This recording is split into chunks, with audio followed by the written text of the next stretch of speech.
একটা জানালা খোলা ছিল, জানালার দিকে তাকায় দেখতেছে বাইরে দিয়া একটা মহিলা বোরকা পরা উড়ি উড়ি যাচ্ছে। এটা আমার আমি যে মাদ্রাসায় চাকরি করি, মুগদা জিলফার হাফিজিয়া মাদ্রাসা, ওই মাদ্রাসার একটা কাহিনী। তো একদিন রাত্রে ওই মাদ্রাসার একজন ছাত্র, যার নাম মোহাম্মদ রবিউল ইসলাম, রাত্রে এসার পরে সাধারণত আমরা ঘুমাই যাই। সকল ছাত্র যখন ঘুমাই গেছে, সে কিন্তু কি তার ব্যক্তিগত কাজে সে জাগ্রত ছিল। সবাই যখন সে ঘুমায়, তো তার সিটটা ছিল জানালার পাশে। তো সিট যখন করতেছে, হঠাৎ জানালা খোলা ছিল, জানালার দিকে তাকায় দেখতেছে বাইরে দিয়া একটা মহিলা বোরকা পরা উড়ি উড়ি যাচ্ছে। এখন সে অবাক হয়ে তার দিকে তাকাইছে, তাকায় দেখলো এখন ওই মহিলাটাও তার দিকে আসতেছে। এটা দেখে সে এমন জোরে চিৎকার দিছে, চিৎকারের সাথে সাথে পুরা মাদ্রাসার ছাত্ররা উঠে গেছে। সে বেহুশ হয়ে পড়ে আছে। পরে ছাত্ররা তাকে নিয়ে আমাদের মাদ্রাসার আর এক ওস্তাদ উনার কাছে নিয়ে গেছে। উনি কোরআন শরীফ থেকে বিভিন্ন দোয়া দুরুস পড়ে তাকে ঝাড়ফুঁক করলো। এরপরে বলতেছে সমস্যা নাই, একে ঘুমাইয়া দে, ঘুম পাড়াইয়া দে। পরে তাকে সিটে নিয়ে আসা হলো। সে এখনও ভয় পাইতেছে, চোখগুলো বড় বড় করে জোরে জোরে নিঃশ্বাস নিতেছে। পরে এক পর্যায়ে ছাত্ররা আমাকে ডাক দিল, আমি উঠলাম। উঠার পরে তাকে সামনে আনলাম, বললাম কি হয়েছে। সে কিছু বলতে পারে না। পরে বালা মতো জিজ্ঞাসা করার পরে সে বলতেছে, হুজুর আমি এই জানালা দিয়া একটা সাদা বোরকা পরা একটা মহিলা দেখলাম। ওটা দেখার পরে আমি কেমন জানি আমার ভিতরে অস্থিরতা অনুভব করতেছি, আমার কাছে কিছু ভালো লাগে না। তা আমি তাকে প্রশ্ন করলাম, তুমি কি আশপাশে কিছু দেখো নাকি, দেখো তো। পরে এইভাবে সে পিছন দিকে তাকায় বলতেছে, হুজুর পিছনে দাঁড়ায় আছে মনে হয় ও। তো ওই দেখতেছে, আমরা কিন্তু দেখতেছি না। এরপরে আমি এভাবে দোয়া দুরুস পড়ে আয়াতুল কুরসি, সূরা ফালাক, সূরা নাস এভাবে দিয়ে পুরা পানি পড়া দিয়ে পুরা মাদ্রাসা রুমে ছিটাই দিলাম।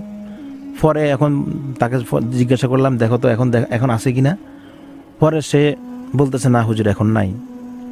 পরে আমি এক বোতল সরিষার তেল নিয়ে ওই সরিষার তেল বিভিন্ন দোয়া কালাম পড়ে আয়াতুল কুরসি পড়ে এভাবে ফু দিয়া তার চোখে, মুখে এবং নাকে লাগাই দিলাম, কানে লাগাই দিলাম। এই তেলগুলা লাগানোর আগে তার চোখ ছিল বড় বড়, জোরে জোরে নিঃশ্বাস নিতে চোখগুলা বড় বড় করে রাখতো। যখন আমি তেলগুলা মালিশ করে দিই তার চোখে, নাকে, কানে, তখন সে আস্তে চোখগুলো বন্ধ করে ফেলে, বন্ধ করে আস্তে শুয়ে যায়। কিছুক্ষণ পরে সে চোখ মেলি একটা বিশ্রী একটা হাসি দিছে, এভাবে হি হি হি করে একটা হাসি দিছে। এই হাসি দেওয়ার পরে আমরা মাদ্রাসার ওস্তাদরা, ছাত্ররা সবাই ভয় পেয়ে গেছে। তখন আমি তার ওই যে হাতের যে কনিষ্ঠ আঙ্গুল, এটা এক হাত দিয়ে দৌড়লাম, দৌড়ে তাকে জিজ্ঞাসা করলাম, তোমার নাম কি বলো। সে আমাকে বাবাকে চোখ বড় করে বললো যে আমি তোকে বলবো কেন।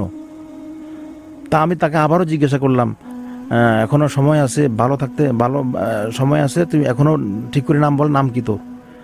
হে আমার সাথে আবারও মানে এভাবে তেড়ামি শুরু করলো, গরম দেয়া বলতেছে, তোকে আমি কেন বলবো।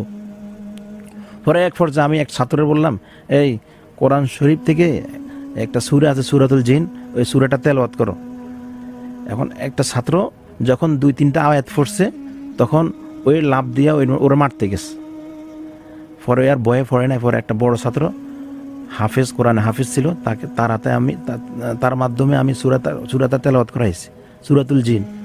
যখন এই সূরাটা সে 2-3 লাইন 5 লাইন এভাবে পড়ে ফেলছে, তখন সে একটু নীরব হয়ে বলতেছে, আমাকে ছাড়ি দে, আমি চলে যাব, আমি আর এখানে আসবো না। তা আমি কি এতক্ষণ যে লাফালাফি করছো, আমার ভুল হয়ে গেছে, আমি আর এখানে আসবো না, আমাকে ছাড়ি দাও। তো আমি জিজ্ঞাসা করলাম, তোর নাম কিতা। বললো, আমার নাম সুমাইয়া। তো এখানে কেন আসলি। আমি এই যে বাইতুল মোকাররমে যাইতেছি, এখানে আমি হঠাৎ করে এখান দিয়ে রাস্তা দিয়ে যাইতেছি, এই আমার দিকে তাকাইছে কেন। আমি কি ছোটো বাচ্চা, তোর দিকে তাকাইছে, তুই বুঝে এখানে এই জন্য ধরে ফেলবি, তো একটা নাবালেক ছেলে। পরে ঠিক আছে, আমার ভুল হয়ে গেছে, আমি আসবো না এখানে, আমাকে ছেড়ে দেন, আমি চলে যাব। পরে শেষমেশ আমি না, তোকে তো এইভাবে ছেড়ে দেওয়া হবে না, তুই এখন তোরে ছাড়লে তুই কালকে আবার আসবি। না, আমি সত্যি করে বলছি, আমি আর আসবো না, আমাকে ছেড়ে দাও। পরে আমি বলছি, যাবি তো যাবি, তো এখন কি নিয়ে যাবি বল। তখন সে বলতেছে, আমাকে বেজ্জতি করিস না, আমি একজন মুসলিম মানুষ, আমাকে বেজ্জতি করা ঠিক হবে না। আমি না, এইভাবে তো ছাড় দেওয়া হবে না, এখনও সময় আছে, বল কি নিয়ে যাবি, না কিন্তু তোকে কঠিন শাস্তি দেওয়া হবে। পরে লাস্টে বললো, আপনি যা দেন আমরা তা নিয়ে চলে যাব। পরে তাকে একটা সেনা জুতা, পুরান জুতা একটা মুখে দিয়ে দিলাম, ওটা নিয়ে সে চলে গেল। এরপর আর আসে নাই। পরে ছাত্ররা এটা নিয়ে অনেক ভয় পেয়েছে।